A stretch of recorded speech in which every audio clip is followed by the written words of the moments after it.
When I started to follow a proper human diet, a proper way of eating, and intermittent fasting back in 2018, I thought, yeah, I'll do this and I'll lose some weight. But I had no idea that doing that would change my entire life. So back in 2017, I had seen a picture of myself and I saw that I had gained weight. Now, I always struggled with my weight through childhood, through my teenage years, 20s, 30s, and now I was 47. After having 9 children, I became desperate. I thought that everything would change. I would feel better. I would look better. I'd be a better person if I lost that fat. So I fell to my knees. I bawled my eyes out and I cried out to God. I'm like, you know my body. You know, you created it. You know what I have to do to lose this fat. I'm 47 years old. I don't want to move into the second half of my life being overweight. Just for once in my life, I want to be a healthy weight. I want to feel better in my body, feel better in my clothes. And I prayed.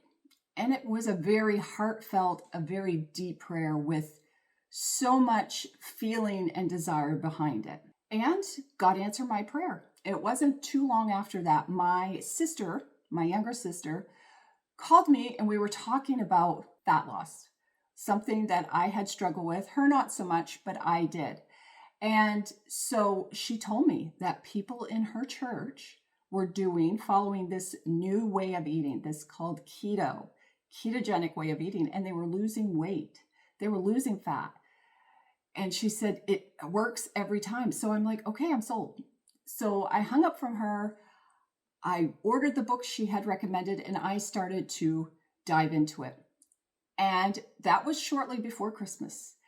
I read, I learned, and I said, okay, December 26th, I will then be eating a ketogenic diet. I will follow a keto lifestyle to lose this fat. And the thing is that's what all I wanted. I just wanted to lose some fat. Yes, I had other things I was dealing with. I had sore feet. I had a sore back. I had migraines. I had other issues. But in my mind, those were just stuff I had to live with. That was getting old. That was things I had to deal with. But losing fat was something I had always wanted to do. And I knew it was still possible for me to do it if I did it in the right way. And I could diet, do something for a little while, lose the fat, and then go back to my normal way of life, thinking everything would be fine. I was so off base.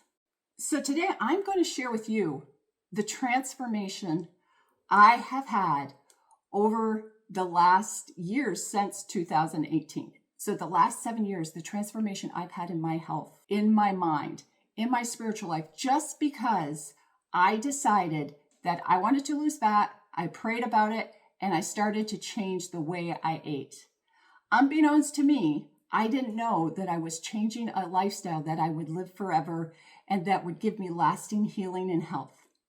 So here are the 10 things that my eating the right way, healed, reversed, transformed my life in a way I could never have even dreamed of.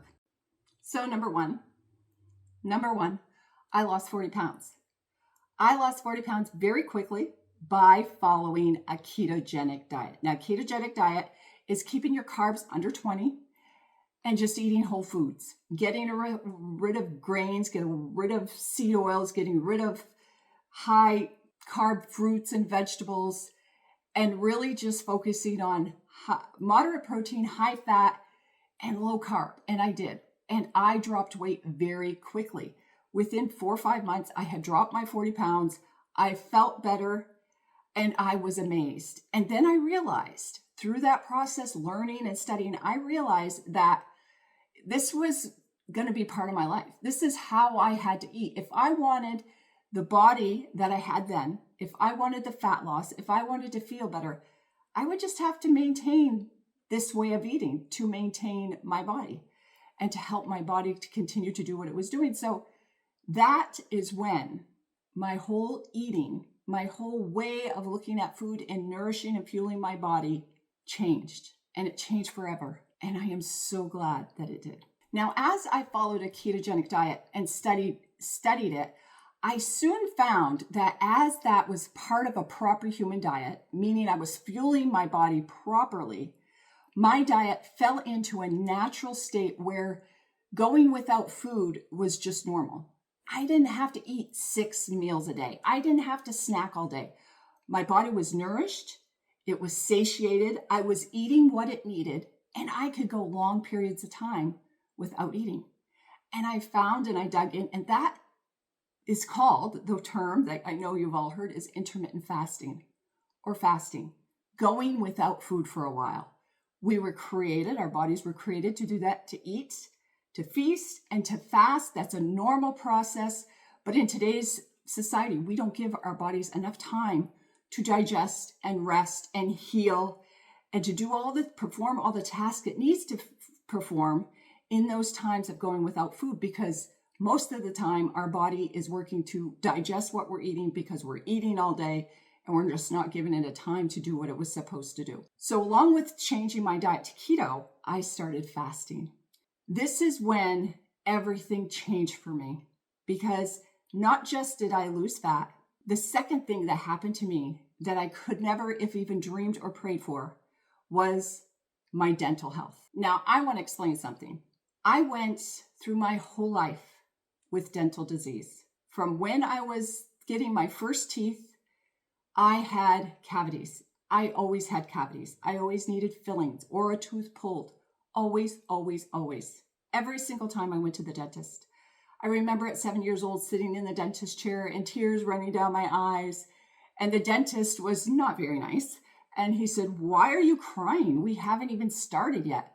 But I had sat in that chair so many times, knowing what a needle felt like, knowing what having a tooth pulled because it couldn't have Novocaine because it was infected. I hated the dentist.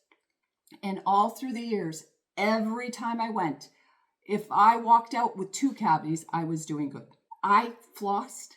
I was using prescription grade toothpaste with fluoride. I stopped drinking soda. Candy wasn't a big thing. Growing up, we weren't allowed to have a lot of candy, a lot of sodas and things like that, treats once in a while. And I had no idea that that was something to do maybe with my diet. I thought, because I was told it runs in the family, you have soft teeth, you will always have cavities. Your parents have had dentures since they were 16. Just deal with it, live with it.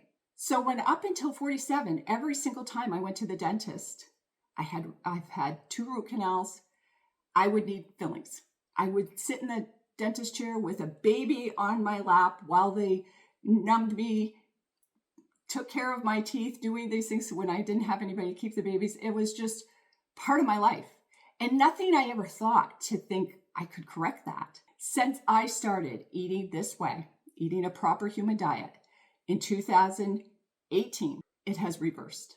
The last time I went to get my teeth cleaned, the hygienist said, "Your teeth are so healthy. Your gums are so healthy. There's no decay. There's no nothing." She goes, "You could wait a year before you need a cleaning. There's no tartar." The only thing that I have changed, well, I don't do that fluoride toothpaste. Haven't done that for years because of the fluoride. But the only thing I have changed is my diet and my lifestyle, and has completely transformed my dental health. Now, I have a lot of teeth missing in the back. That's just something I have to live with for the rest of my life.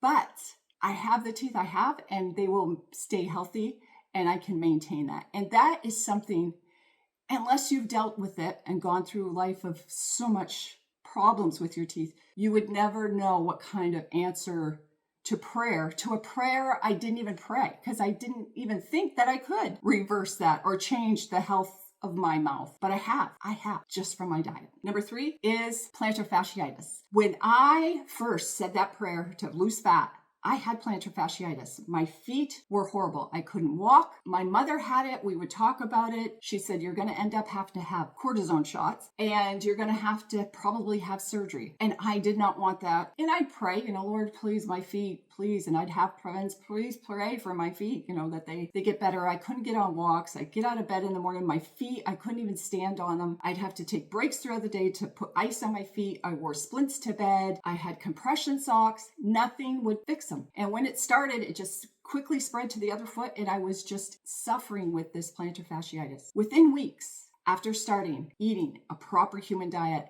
the plantar fasciitis went away. It's an inflammation of your foot. And so changing the way I ate took care of the inflammation. It fought the inflammation. With the fasting, probably the autophagy, or just my whole body being able to turn in and take that time to heal itself, my inflammation went away. Whether it was caused by sugar, an abundance of sugar, insulin resistance, all of those connected, metabolic disease, I had it. It cured. It was gone within weeks. Now, that doesn't happen to everybody. I talked to other coaches or other people in the health sphere that struggle with plantar fasciitis, but for me, that's all it took. Maybe because it wasn't so advanced. I don't know. It was a few weeks of eating and it was completely gone. I went from not being able to walk to be able to go on my 3-mile hikes without a problem within weeks. And it's never come back. So I will continue to eat a proper human diet. I just want to take a moment to think about how powerful this is. I went in prayer to lose fat, and God has helped me receive all these other things just from changing the way I eat and how I live. That is just, I am so grateful for this.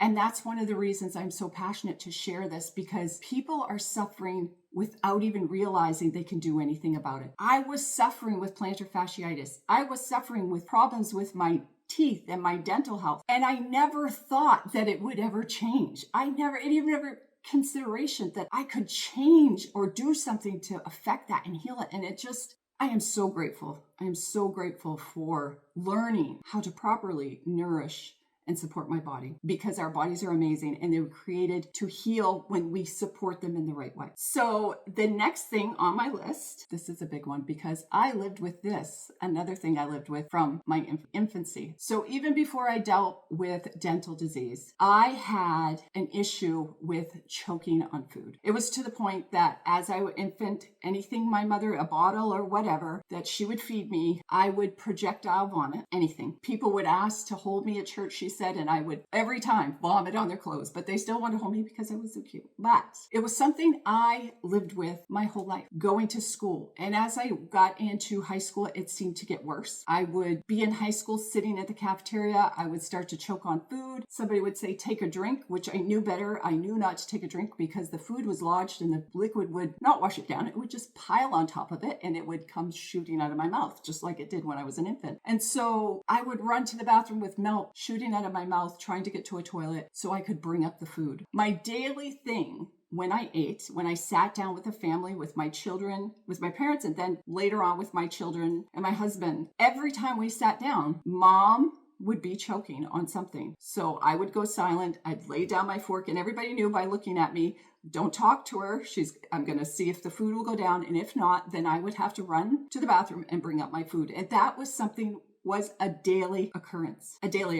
Once I was walking down the street, I had taken an apple off a tree, was eating it, and I started choking. And luckily my father came by. He was early off work and he stopped and had to give me the Heimlich maneuver right there in front of everybody. And many times that happened, and I'd have to give myself that because I would have something lodged so tightly that I was not losing my breath. I couldn't breathe. And many times I was scared in my bathroom home with just a little baby or two with the little kids and thinking, what if something happens? What am I going to do? But it was never anything I thought I could take care of. My parents had taken me to be scoped. I had the scope. I've had x-rays. I had all these things to try to determine what it was. I even had a surgery.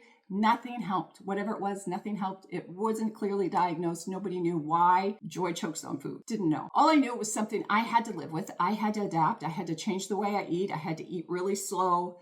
I had to make sure I chewed my food over and over and over again. Even then, didn't guarantee I wasn't going to choke, but I had to live with it. And so whenever I went to a restaurant, I always knew where the bathroom was. I had to have a straight shot in case I had to go and bring up my food. Well, while I was making this list, of the changes I've noticed, I realized I haven't choked. I haven't choked on my food. In the last year, I haven't even choked on food. Now, this was something I did daily.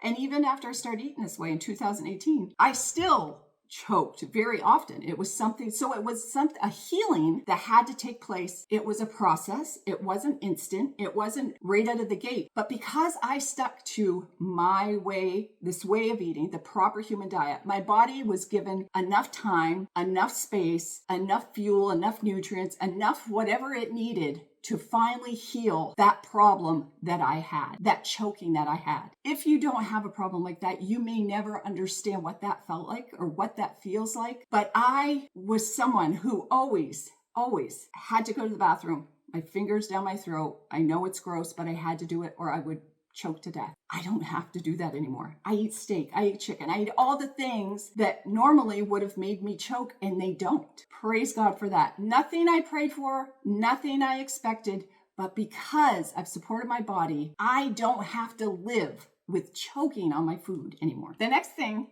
is migraines. I had weekly, monthly migraines.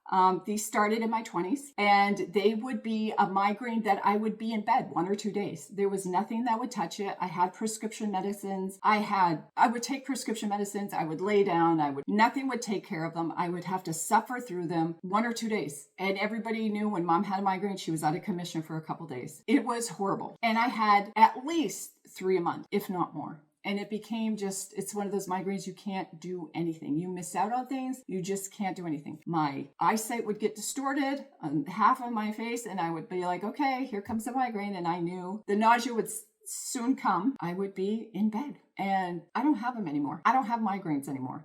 I may have a bad headache every once in a while, lay down and it goes. But that in itself is another thing I thought I would just have to live with. Part of aging, part of getting older, or just a diagnosis I would always have. I don't get them anymore. Praise God, I don't get migraines anymore. So some other things. The chicken skin, that bumpy skin you get on the back of your arms, back of your thighs, that completely went away. I didn't even know it went away. One day I noticed I didn't have it anymore. It totally went away. I have more energy. I have more mental focus. I also had a skin condition called melasma, where you have darkened patches on your face due to aging, whatever. I had them here, down my neck, hormonal maybe, but that went away. I didn't even realize that was going away. I just went one day to see how far it was, and it's like, it's gone. That's gone. Completely gone. Now, I never prayed about that. I never said, God, please take these brown patches off my face. It just happened because I was doing what my body needed it to do so that it could support and take care of inflammation or bad skin cells or bad cells where it needed to take care of them through autophagy, when our body starts to eat that bad stuff and take care of it,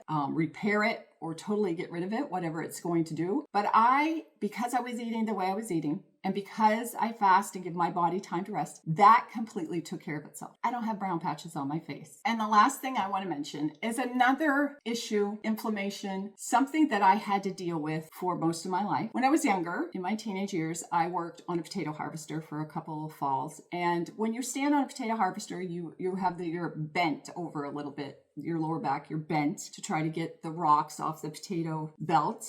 I was bent over, and I guess that must have weakened my back because I wasn't very athletic. I wasn't very toned or strengthened, and I did have a little bit of weight. I didn't have any strength building that I ever did. So it weakened my back, and I was out picking. I had a horse at a time, and I was picking her hoof, and being bent over, my back went out. Something happened. It injured. I was bent over. I had to go into the house, and I was in excruciating pain. I don't know whether it was a disc or that. I went to the doctor. I can't even remember what they said. All I know is I had that pain, and they gave me some exercises to do. And eventually, probably 4 to 6 weeks later, it started to feel better. So after that, every 2-3 times a year, I would do something and put my back out. Something would cause me to put it back out. I'd be out of commission for a day or two, laying flat on my back, waiting for it to heal, waiting for the inflammation to go down, putting ice on it, putting heat on it until it slowly recovered and healed itself. And when I was 47, when I got up in the morning, I had plantar fasciitis, so my feet hurt. So it wasn't, I could just jump out of bed. I would get up. I would try to straighten my back up because it ached. In the mornings, my back would ache so bad. Try to straighten up, and then lightly stand on my feet as I walked and got up in the morning. Now, I started getting up early in the morning back then, but it wasn't such a joy. It wasn't such a joy because I hurt in the morning when I got up. I just figured I'm old. I'm 47 years old. I'm getting old. I have to live with a crackety back, painful feet, and I'll have to hobble to my prayer time every single morning. That has gone away. I don't have back pain. I don't put my back out. I haven't for years since back then when I first started my proper human diet. I don't have that problem. When I get up in the morning, and I get up early, 3:30 in the morning, I jump out of bed, I stand up straight, and I'm excited for the day ahead. I'm excited to get out of bed. I'm excited to start my day and to have my morning prayer and devotions with just joy and feeling good and feeling so excited about what lies ahead for me. And this has all happened because I started following a proper way of eating, a proper human diet. What is a proper human diet? A proper human diet has a lot of names. You'll hear so many names. It's carnivore, it's ketovore, it's keto, it's low carb, keeping your carbs below 50 grams. Most people get healing when they keep their carbs below 20 grams or less. That's what I did, below 20 grams. That's how I live my life. That's where my body does best. Now, there are times when I have tried different approaches that I've heard from different doctors, different influencers, and I've tried different approaches thinking, well, maybe I'm not completely right, or maybe this isn't completely the way. But I always go back to keto. I always go back to keto carnivore. I'm probably ketovore in the middle because I feel my best. I have more energy. My brain is clear. I have more confidence, resilience, and ambition, more than I've ever had. And who'd have thought it all came down to the way I nourish my body. The way I nourish my body, the simple rhythms I've built into my life around that, my fasting, my walking, making sure I sleep well, keeping my stress down. All these things have helped me to step into a totally new person. I'm not who I was in my 20s. And I know everybody could say that. I'm not who I was in my 20s. No, but I am in a better place. I am healthier. I have more energy than I had in my 20s. I was dragging myself to work. I was exhausted because of my diet and my lifestyle. And now I get up early. Of course, I still go to bed early, earlier than most people, but I have a full day of activity. My day isn't dictated by whether I can get a nap in or is there too much to do. I have the energy to do what I have to do every single day. And my body is capable to keep up with me. And my body, I've given it the nourishing food, the fuel that it needs to stay on task, to keep itself healthy, to fight off the things I need to fight off, and to repair the things that my body can repair, things I had never thought of. And the truth is, it wasn't just another diet. That's what I prayed for. I prayed for just another diet to lose the fat, but it wasn't that. It was about finally giving my body what it needed. Simple food, simple rhythms, and fasting that actually works with the body the way God designed it. So if you're in midlife and you feel stuck, tired, or like your health is just slowly slipping away, please know it's not too late. Your body is not broken. Healing is so possible, and I am living proof.